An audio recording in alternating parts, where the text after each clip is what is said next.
And this brings me to the critical issue why I've got this press conference. As Deputy President of the Republic of Kenya, I and President William Ruto were on the ballot and were given a mandate by the people of Kenya directly. I am an elected Deputy President, I'm not appointed. I therefore have a responsibility to the people of Kenya, and that responsibility is informed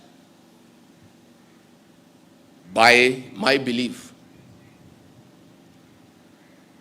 that honesty and truth are critical components of leadership.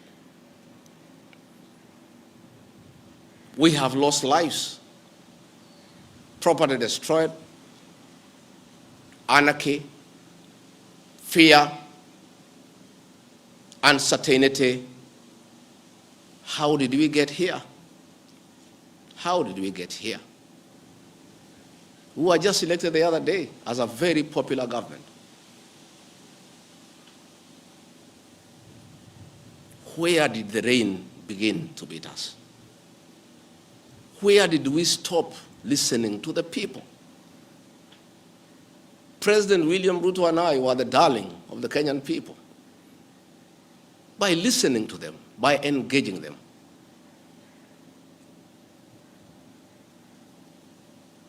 And as a government, we have established institutions to ensure we not only listen to Kenyans, but also genuinely understand their concerns. We invest significant resources in these institutions, particularly the National Intelligence Service, for this purpose. It is clear there has been a failure in the intelligence and advice we are receiving, particularly concerning crucial government policies.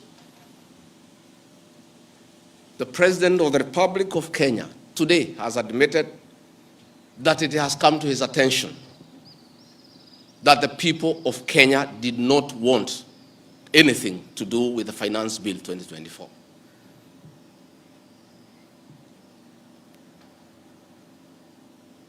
The President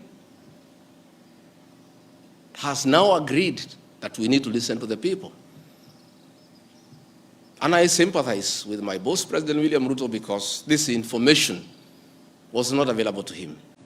Had he known 2 months ago that the people of Kenya did not want anything to do with the Finance Bill 2024, he would not have asked his parliamentary party to push it through.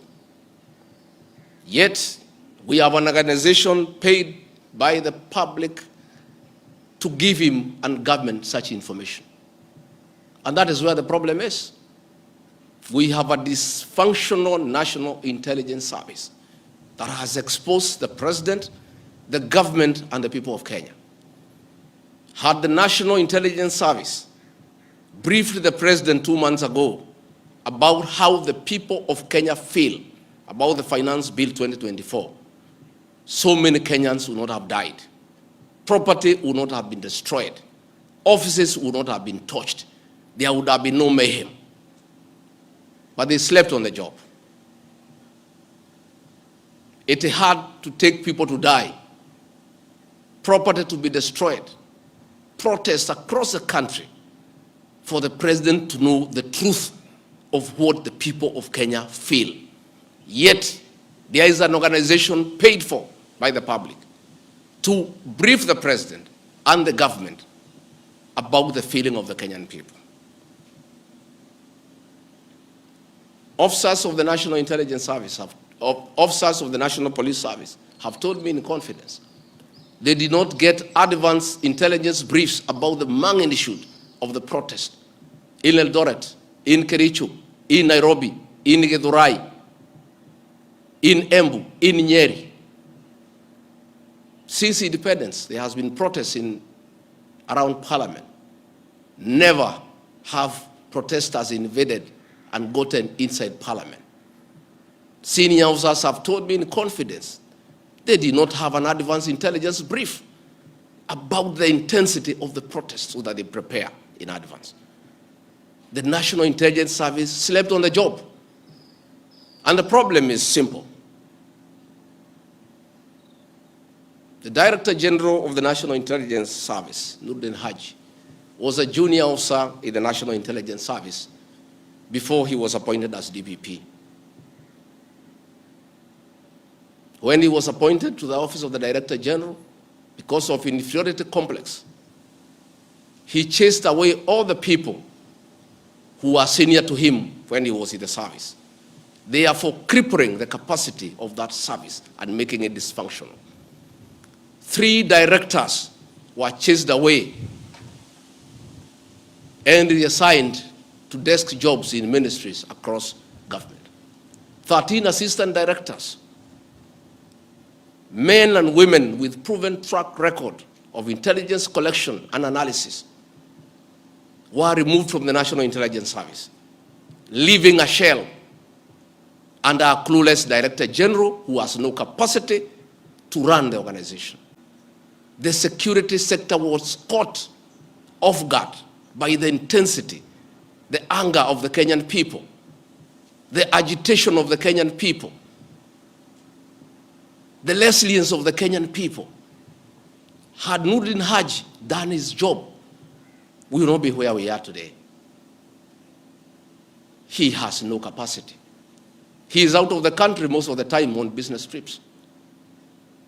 The country is on its own. My boss, President William Ruto, is exposed that he has to back down and admit that he has hurt the people of Kenya. Yet this matter has been in public domain for the last 2 months.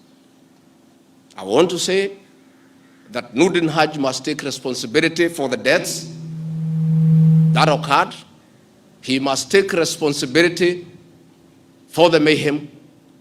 He must take responsibility for failing President William Ruto. He must take responsibility for failing the government of the Republic of Kenya. He must take responsibility for failing the Kenyan nation by not doing his job and advising correctly. And he must do the honorable thing, not just take responsibility, but resign from that office and allow the president to pick a competent Director General. I want to request President William Ruto to consider, as a matter of urgency, to recall the 3 directors who are removed from the service and the 13 assistant directors to come and help reconstruct the service and get sanity back to the National Intelligence Service to serve the president, the government, and the people of Kenya. President William Ruto deserves better. He deserves a Director General who knows what he's doing. He deserves a National Intelligence Service that is effective and that can analyze situations and keep him and the government informed on what is going on. It is embarrassing to me as Deputy President that it has taken protests, deaths, mayhem, destruction for the president to know the truth. Yet there is an organization charged with that responsibility.